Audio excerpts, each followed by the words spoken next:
Place to Call Home volgt bewoners van het vervallen ACTA-gebouw in Amsterdam, waar 450 studenten samenwonen. De documentaire laat zien hoe de wooncrisis in het leven en volwassen worden van jongvolwassenen beïnvloedt. We schakelen nu over naar het Engels, want de documentairemakers zijn Deens. Ze zijn nu live in onze studio. Welkom Alma en Magda. How are you? Good. Thank you. Yes, we have one question for all the documentary makers. How would you describe the documentary in one sentence? Oh wow, I think that's it's difficult. It's difficult. Let's try. Yeah.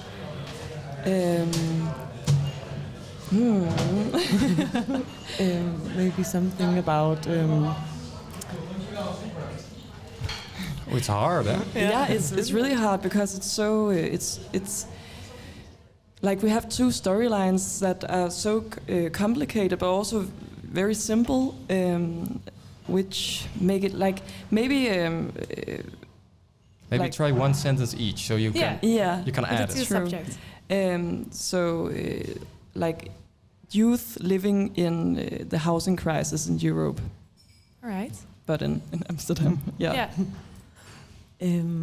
And with the complications that might follow. Ooh. Yeah. It could have been one sentence. So we'll put it together. One. Yeah. It's a good one. And why did you choose the building of ACTA as the subject of the documentary? It's a very special place. It really has like a lot of energy there. Like the first time we walked in, we were just visiting Magda's friend, and just walking into the corridors of the place, a certain atmosphere almost hit us, which, like, we were like, okay, this is like a movie set in itself. Maybe there is a lot of interesting stories about it, and we had already talked about maybe we should do a documentary about the living situation in Amsterdam or in the Netherlands in general, because it seems very difficult to find a place to call home. That's the general theme, right? Yeah.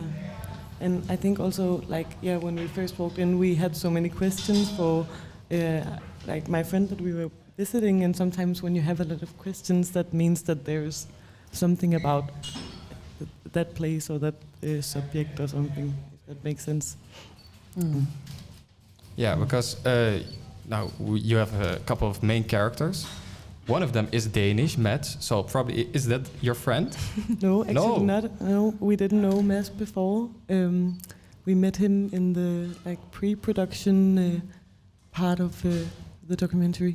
Yeah. It's probably also nice, right, to have a Danish person you can talk Danish with, just to have a sort of safe space.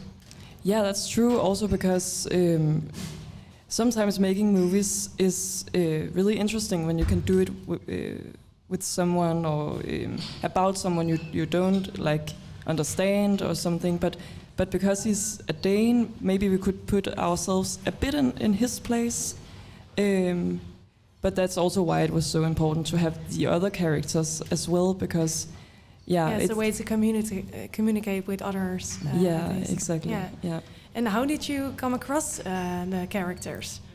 We just we got accepted in the WhatsApp achter group, and then we just wrote a post. Like we sent out a message to all, and we're like, anybody interested in taking part of this documentary about this and this and that? And we got actually a few people that responded, and then we met, interviewed a lot, and And then you had to say no to some people as well.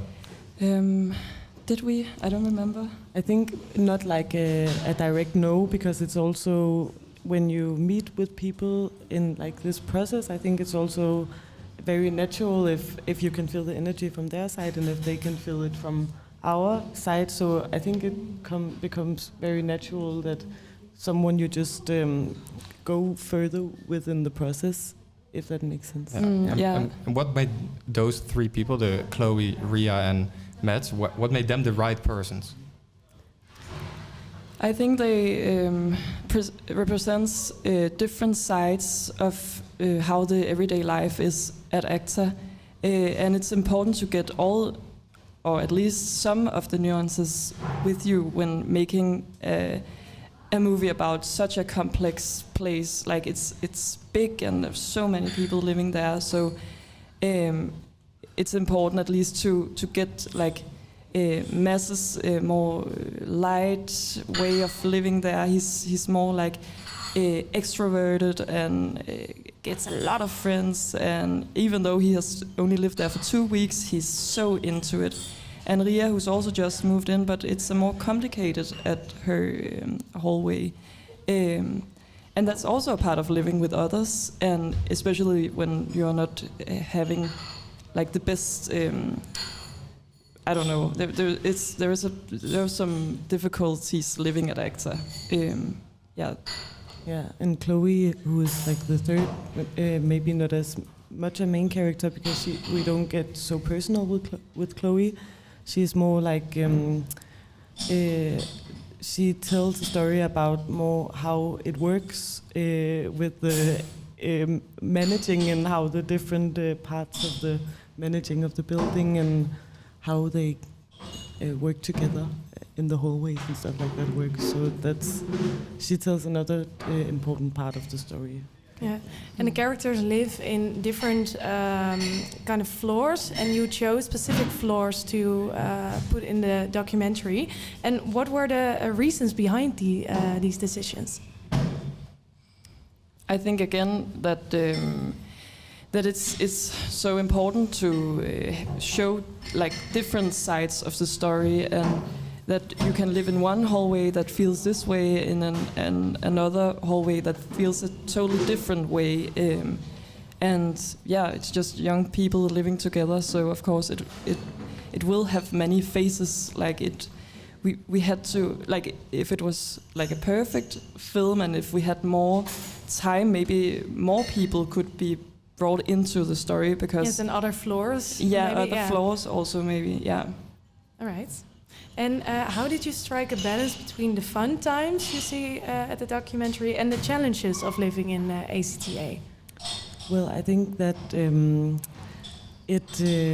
I think we used like the contrast very much also in the editing process, so that something that would maybe be a little bit similar but feel very different, both in like the visual expression, but also in the themes or what was going on, maybe a social gathering or different kind of scenarios, and then that could make like that helped us in how we like edited with a rhythm that could push the story forward, if that makes sense. But also like the whole thing about the managing team that interferes with like how the everyday life is going, also helped us to also get the more serious side of the story, if that makes sense. Yeah. Because the main theme is like the housing crisis, right? That's like what you started off with. Like, did your perspective change about the housing crisis? But obviously in the Netherlands, but maybe across the whole of Europe as well? Or was it as expected? It was like, I don't think it changed our perspective. I don't know. I'm just talking for me now, but I think what was really interesting about it, and what also motivated me and us for making this film, was that okay, so we know about the housing crisis, but how is it to really be young, and are people thriving? Are they just trying to do their best to get the best out of it? And I think they're really doing their best at ACTA, and